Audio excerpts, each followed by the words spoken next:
Hello everyone, this is Marco with Accelerate Games, and I am back with a video log today for the brand new announcement for UFC 200.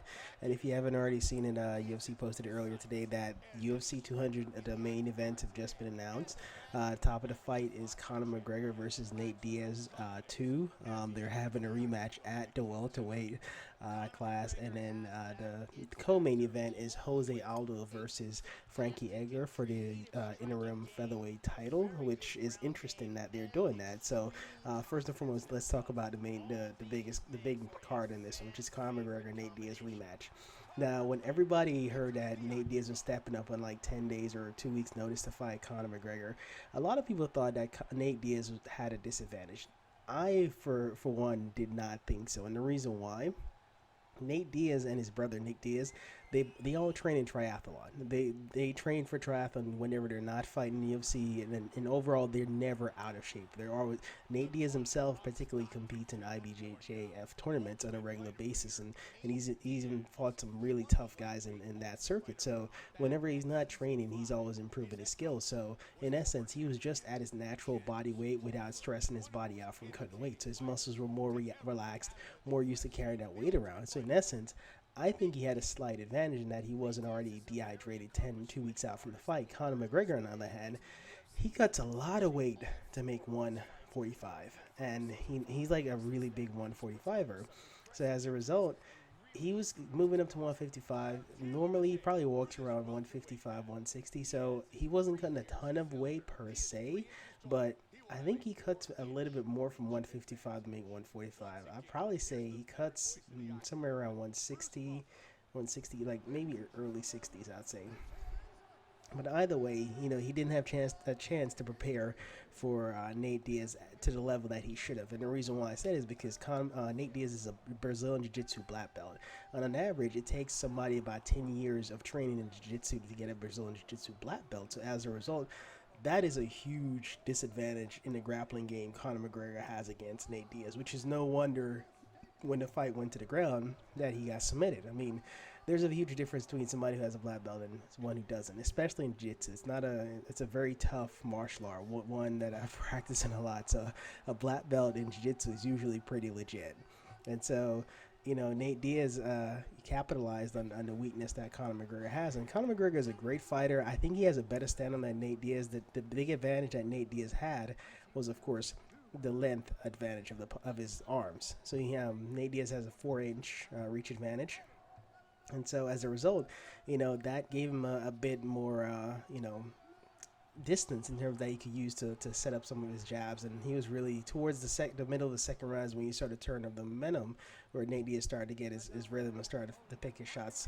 He wasn't throwing as many shots as Conor McGregor, but he fought efficiently and picked his shot. He's the bigger guy, so he was waiting for the right time, and then he really stepped up and just won the fight.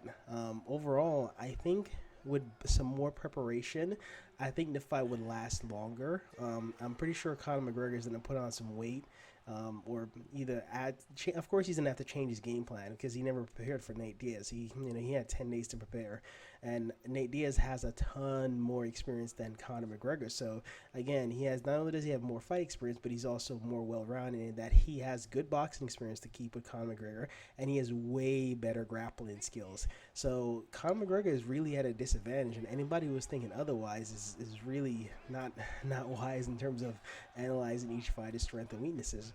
I picked Nate Diaz for winning by submission in the first fight, and I think he's going to probably win by submission again in the second fight. I mean, I like Conor McGregor. He's definitely I like him more than Nate Diaz.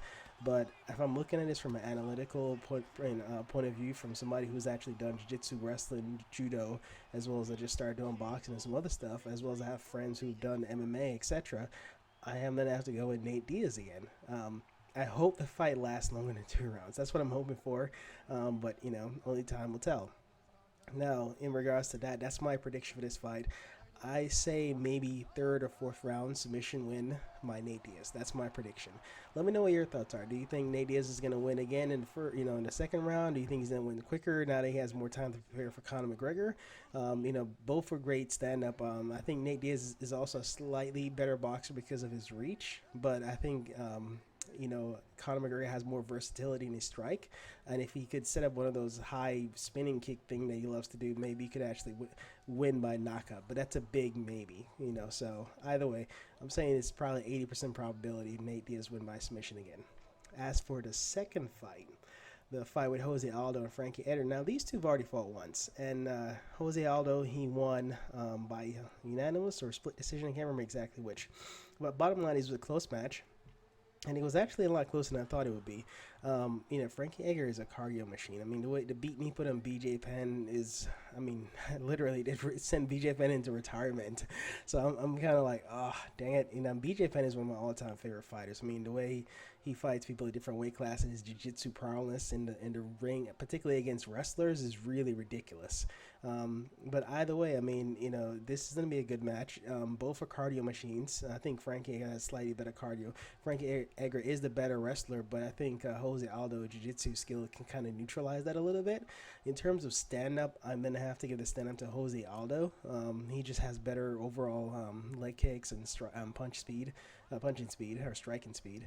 And I think if Frankie Edgar can last or push it to the later rounds, he could probably edge out a victory. I just don't see him finishing Jose Aldo because Frankie Edgar isn't really known per se to have that fast striking compared to like Conor McGregor to be able to like counter him. But if he does connect it with a good punch, he can finish it. Especially the way Frankie Edgar won his last fight with Chad Mendes. He won by knockout in the first round, so that's pretty cool. So either way, I'm gonna say this one is a pretty close fight. It could go either way, but I'm gonna give the slight edge to Jose Aldo because I think he's just a little bit more well-rounded. The big X factor in this is Frankie Edgar's cardio and his wrestling ability.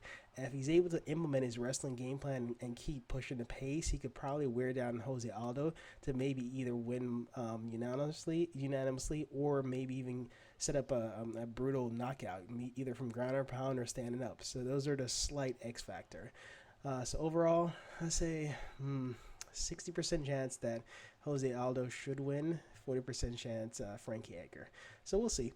Either way, let me know your thoughts on that. Who do you think is going to win? Jose Aldo already holds a victory over Frankie Edgar, so, he already knows how to beat him. So, but the thing with Frankie Edgar, he's so tenacious. You beat him the first time, it doesn't mean you'll beat him the second time. So, if anything, he's going to be much more hungry and much more aggressive in his approach this time around. All right. So either way, let me know what you guys think about, who the victors are going to be, your predictions. How do you think it's going to end? Submission, knockout, or by decision? All right. Well, thank you guys for, tuning in, and I will see you guys in the next video log of This Is War UFC events. Thank you. Bye.